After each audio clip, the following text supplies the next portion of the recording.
All right, guys, welcome back to another video. It's your man Jay Will. So I'm officially 7 days in with the HTC U11. Now, some people haven't even gotten theirs yet, and so you're probably watching a lot of videos trying to get a feel for it and trying to figure out if you'll like it before getting it. So that's why I do these videos every 3 to 7 days on a device. Now, the next video that you see on this device probably will be another 7 days out, so about maybe two or 3 weeks away. But I'll still give you videos up to this point, or up to that point, to let you know how the device is doing. Now, 7 days in with the HTC U11 is extremely impressive. It's late in the night. You know, I found some quiet time so I can do a quick video, and I wanted to talk about it. So I decided to give you a 7-day preview, basically, because this device is one that, you know, it's kind of one of those devices that if you don't get it, and then other stuff comes out, and then you don't catch it on this promo for $599, you might be a little upset with yourself, because even at $650 it's a fantastic deal, but at $599 it's just even better. So the HTC U11 is a device that came out after the HTC U Ultra. HTC decided to bring this one to the surface, and I'm glad that they did. This has a 5.5-inch Quad HD display. The Edge Sense is something that they've pushed with this device, where you squeeze it and you get the camera. If you long squeeze on it, it'll flip around to the front camera. And there's a lot that goes into Edge Sense. I actually have a full video up on Edge Sense on how to use it. So be sure to check that out. If I can remember, I'll put a link in the description. But how's this device just been performing for the last 7 days? Well, I can tell you that performance is just what you would expect. It has a Snapdragon 835. It's got 4 gigs of RAM.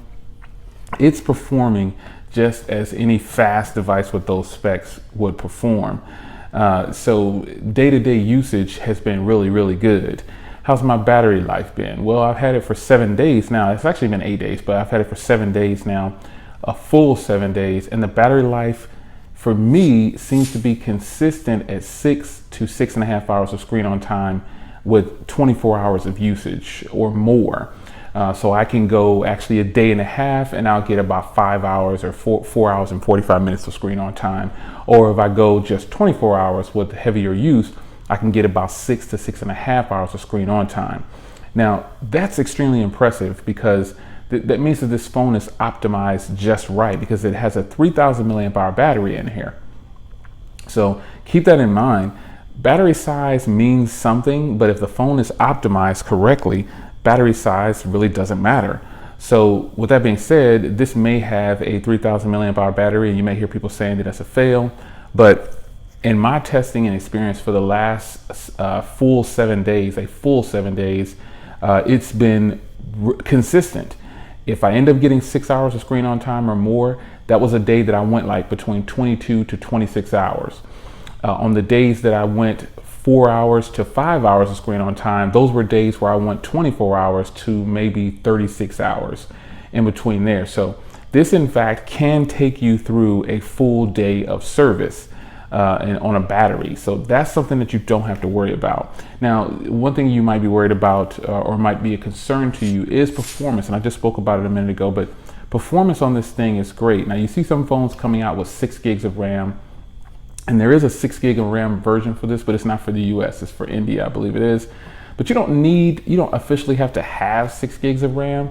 4 gigs of RAM is proven that it's more than enough, and performance will be good. Now, there's something on here called Boost Plus, and this is something that I have it set to automatically do it on its own. But you can basically just come in here if you want to and clear up the phone. It says clear junk, and it'll basically grab everything that's pretty much just idling in the background, eating up resources, and it'll close them out for you. It does this automatically, but you can actually hit the clean junk button, and then it just frees up all of that. And now I have 1.23 gigs cleared. You see, so the boost feature is actually really useful. Really useful.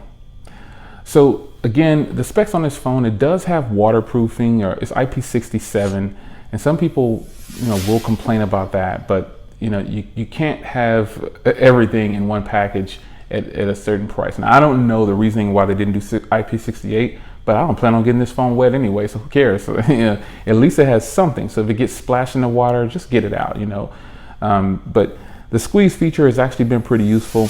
I'll admit I haven't used it as much as I thought I would, but that's just a matter of programming. Like I'm programmed to go into the camera app when I can just squeeze. So at the beginning, I was squeezing a lot. I was really squeezing and I was really into it. But after my day-to-day routine kicks in, I'm just being honest, after my day-to-day routine kicks in, I forget to squeeze.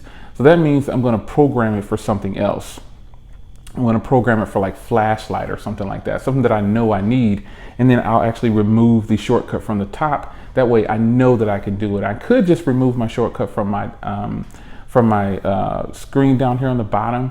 I'm just not used to it. So you have to program yourself to basically get used to new features. Change is good sometimes, and we just have to get used to it. So this does have Gorilla Glass 5 on the front and the back. This does have 7.1.1. All the bells and whistles, a Snapdragon 835. I put some benchmarks up for those that actually care about that. Benchmarks don't really mean a lot to me, but this phone benchmarked, some people's phones are benchmarking at 197,000. Mine actually got 170,000. So I was actually pretty impressed with that. And the single score was like 1900 and on the Geekbench, and the multi-core score was over 6,000, almost 7,000. So it's impressive. And all that equates to is that this phone can perform very, very well.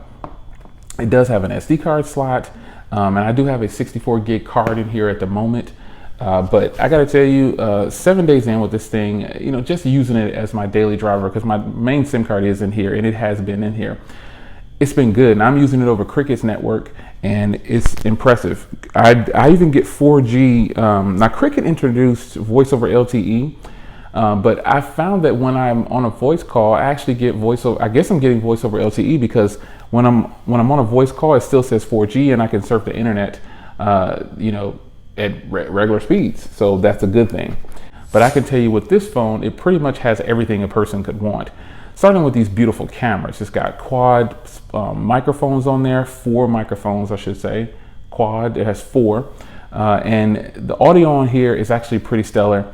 It's directional audio. So if someone's across the room from me and I want to hear what they're saying while they're talking, I can actually just zoom in and the rear microphone will pick up their voice. And they tell you to hold the phone like this so you can keep all the microphones free.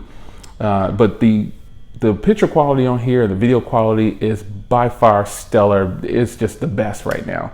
There is no getting around it.